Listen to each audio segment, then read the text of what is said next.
Overall, I thought probably the most complete football game we've played since we've been here. Offense, defense, and special teams. Very rewarding to me that we've been investing in special teams in a lot of different ways, time, resources, and to see our special teams and to see DeAndre Tompkins specifically get a punt return for a touchdown is awesome. So on defense, I thought our defensive line was disruptive all day long. I thought the interception that Amani had was really good. Stayed connected, was very confident and comfortable turning and locating the ball in the air, which is a difficult fundamental to learn, and I thought that was really impressive. And I thought our D-line was just very disruptive. So that was great. And then offensively, obviously early on in the game, you're sitting there as the head coach and you're saying we probably need to get Saquon Barkley more touches. But with the offense we run, they were putting us in a position to not put the ball in Saquon Barkley's hands. And if you're going to do that, we have a number of other guys that can hurt you. You look at Saquon Barkley's stats. Obviously, he had a great game and was very, very productive. But I love the fact that we got quarterbacks that can beat you. We got tight ends that can beat you. We got receivers that can beat you. And when you're one-dimensional in any phase, then you can be stopped. And when you have so many different people and so many different phases that can be explosive and make plays, then you're going to be difficult for people to game plan against. So very appreciative of the staff and the commitment that they made all off season and this camp. Same thing with the players. Most consistent camp that we had, which equates to the most probably complete game that we've had since we've been here. And then the last thing that the area that we really need to work on that we're going to have to talk about all week long is today we were a first half team. Now I got to get the second half fixed. I think our defense is in a good place. I don't know if I can sit here and measure it right now after the first game and not watching the film yet, but I thought our defense came out and played really well. We were dominant up front. I'd like to see a little bit more pass rush, but I thought we were dominant up front, especially inside. I've been saying this since I got here. The game of football is played up front.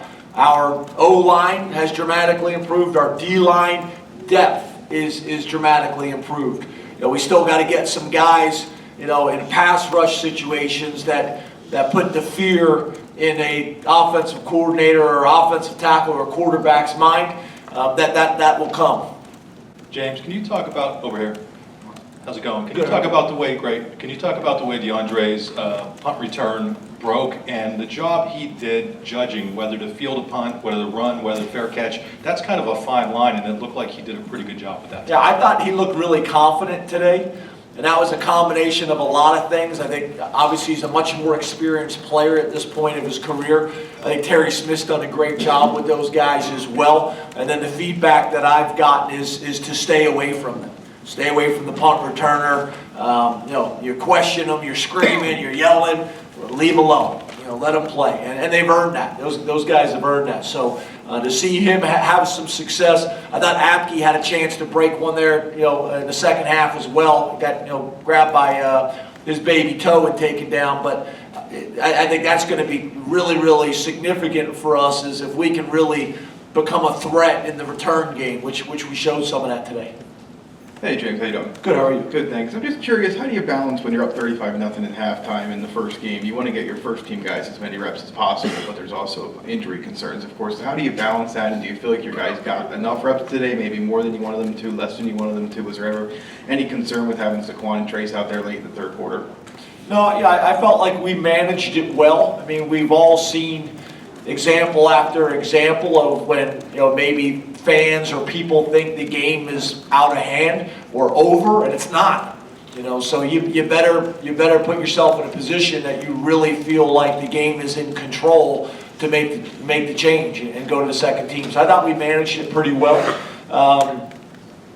Typically with my defense, that's an area when I communicate with those guys, they're probably a little less. They play a lot of guys in general, but making that change of getting, the Cabindas and the Marcus Allens out of the game, there's probably some times where I'd like to do it a little bit earlier.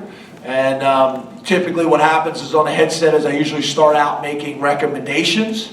And then sometimes when the recommendation isn't taken, then I make the call.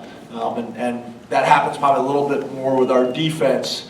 I think our defensive coaches, they're so competitive, just like our offensive guys are, and they don't want to take those guys off the field. So I think we probably could be a little bit better there, but overall I thought we managed it well because I've seen example after example of games that are high 30s, and someone comes back in the second half and wins that game.